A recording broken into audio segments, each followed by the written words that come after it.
Hey everybody, this is Steve Thomas again, and we are in part 3 of a 4-part series that we're doing on how do you really truly let things go. Now, just to bring you up to speed and kind of remind you, we are talking about those things that you can neither fix or that you cannot influence, and if you can, you can't influence it very much at all. So when you're in those situations, you really have no choice but just to let it go. But the question is, how do you do that? How do you really let things go? Last time we talked about I control it. I don't let it control me. And we talked about what that means. And today we're going to talk about adjusting to context. Now, here's the thing. Every single person watching this video, at some point in your life, you've had to adjust to context. If you've ever moved, if you've ever gotten a new job, if you've ever been married, if you've ever had children, you've had to adjust to context because your context has changed. And when you don't adjust to context, then pretty bad things can happen.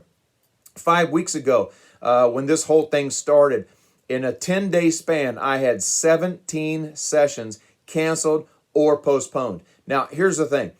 I don't know who's watching this video, but I can all but guarantee you whoever is watching this video has never been fired from 17 jobs in 10 days. So I've had no choice but to adjust to context. So the question is, how then do you adjust to context? Two things have to happen. Number one, you got to do things you normally would not do, which means you're going to have to get creative.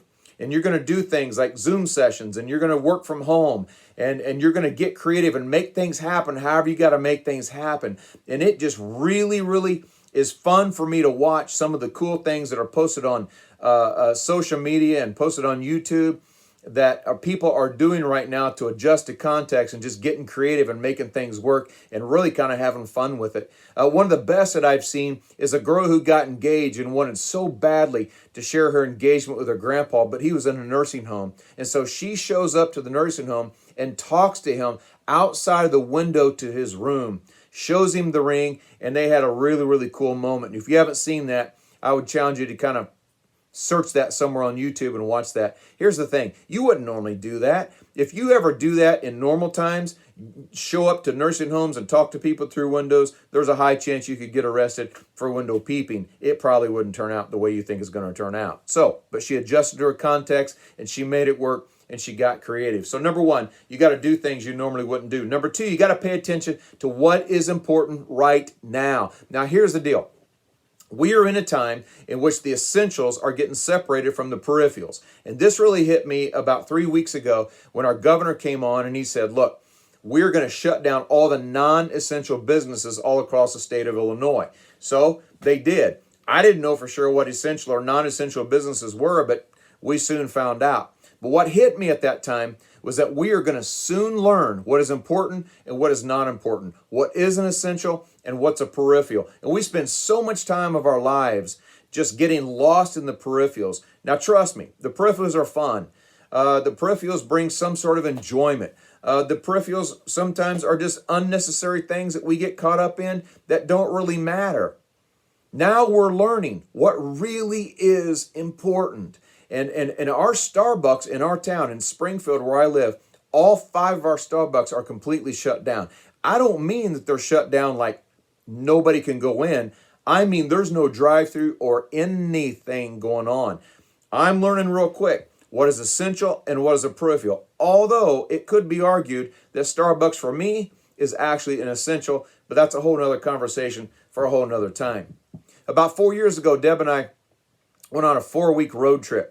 And it was 6,746 miles. And part of this trip was taking Highway 1 from Seattle down to Los Angeles. And on that trip, if you've ever been on that highway, you've seen pictures. It is absolutely beautiful. But there are parts of that road that are very windy and very narrow. And the top was down, the windows were down, and man, I am looking everywhere, taking in all the beautiful peripherals that I could take in. And out of the corner of my eye, I saw something on the road that was not supposed to be on the road. And I immediately slammed on my brakes, slowed down as fast as I could slow down. Man, my heart was pounding. And for the next hour, all I did was focus directly on the road. Man, I didn't see anything else beyond that time because what was important to me was what was important to me right in front of me at that particular time. That's what happens when the peripherals get separated from the essentials. So that's the times that we're going through right now. We got to do things that we normally wouldn't do. And we have to focus on those things that are really important. Now, here's what happens when you adjust to context. You actually build a resilience. And resilience, the more you build resilience then will lead and build character. And you learn things that you normally wouldn't learn before. If you pay attention through crisis, when you pay attention through things like this, it will build resilience, it will build character, and you'll learn and you'll actually grow through it if, in fact, you allow it to do that for you. All right, we have decided to do a 1-hour Zoom session discussing how you not just survive through tough times or the times that we're in right now or any kind of crisis, but how you actually go to the next level and how you lead your team to the next level or your family or whoever it is that you're around.